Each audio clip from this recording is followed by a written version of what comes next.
I think right now that we're in a great position from a recruiting perspective. I think it's look around. Why wouldn't you want to come to Michigan State? At the center stage of college football, and really we've been in that particular conversation here for the last 3 years. If you look at how many different weeks that we've been in the top 10, I'm not even sure anymore. It used to be, hey, we're in the top 10. Now it's like, well, we're in the top 10.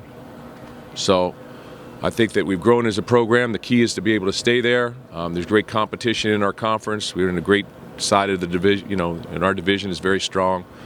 So the key is to stay there. But you want to win championships, this is a great place to be. You start to recollect yourself in February. You start to critique what you've done. You look at the recruiting class. We've got guys. I think we've played, 5, 6. I think we've played 6 freshmen this year.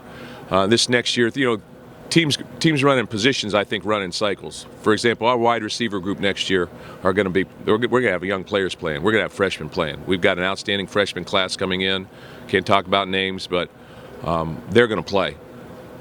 Other positions. There's some guys coming back, so we're going to have more of a developmental approach with some other players. But you regather everybody together. You say, this is what we have.